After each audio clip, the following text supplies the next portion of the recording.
Compañeros, buenas noches. Nosotros les vamos a hablar sobre los trastornos depresivos. Yo les voy a hablar sobre el trastorno de desregulación destructiva del estado de ánimo.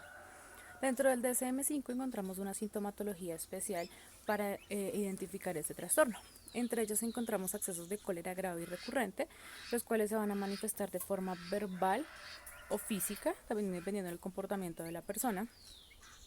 La duración o la intensidad de estos episodios será proporcionado a la situación que lo ha provocado.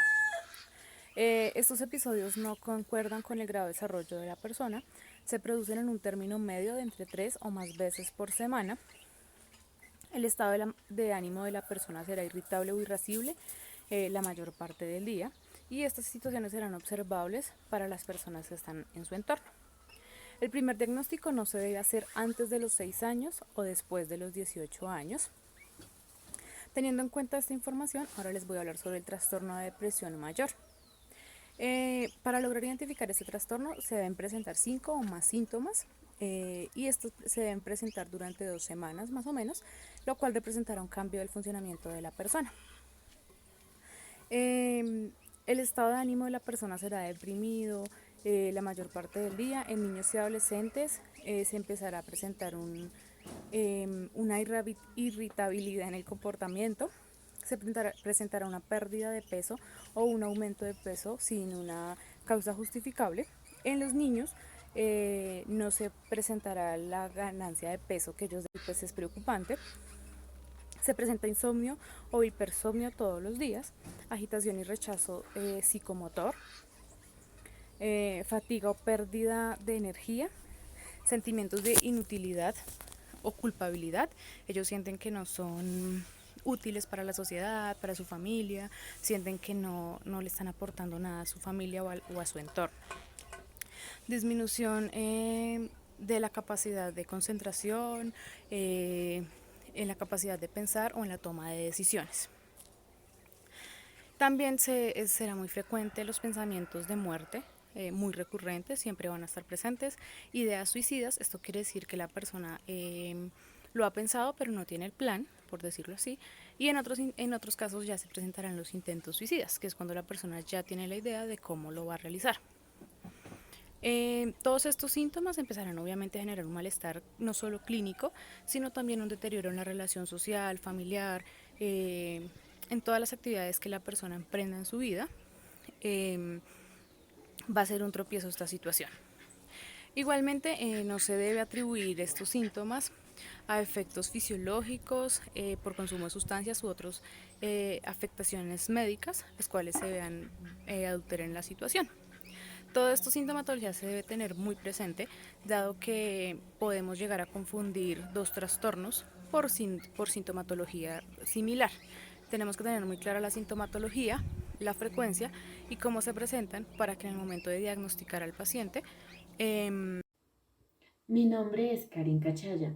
El ítem que me correspondió fue trastorno depresivo persistente.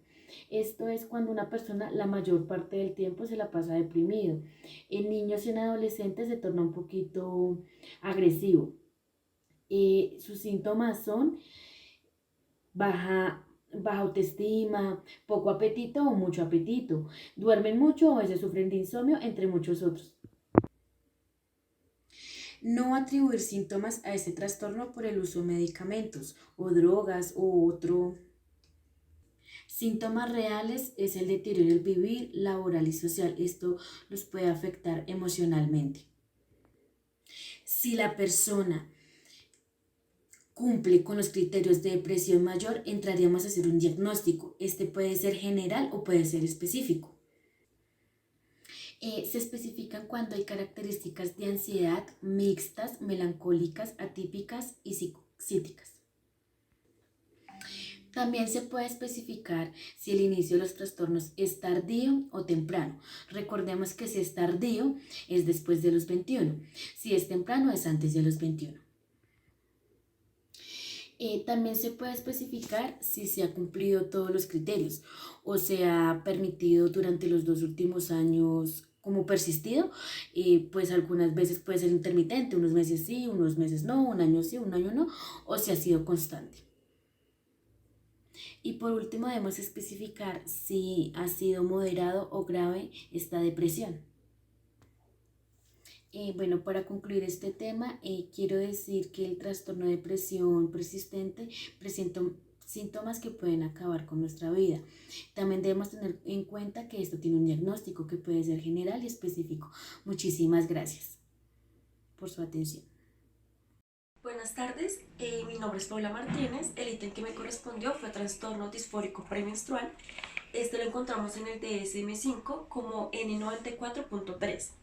Este es un síntoma que se produce en las mujeres generalmente entre la ovulación o la menstruación, antes o después de ella. Algunos síntomas que encontramos fue la labilidad afectiva intensa, como por ejemplo los cambios de humor.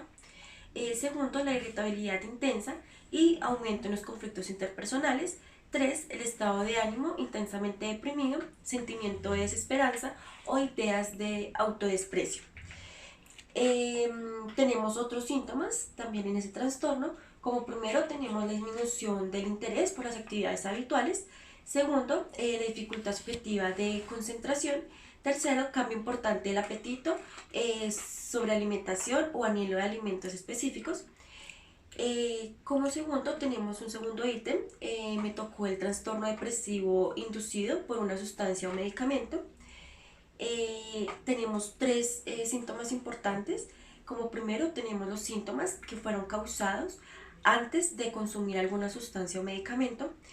Segundo, los síntomas que persisten durante un periodo importante, aproximadamente es un mes. Y tercero, el trastorno causa malestar clínicamente significativo o deterioro en lo social, laboral u otras áreas importantes del funcionamiento.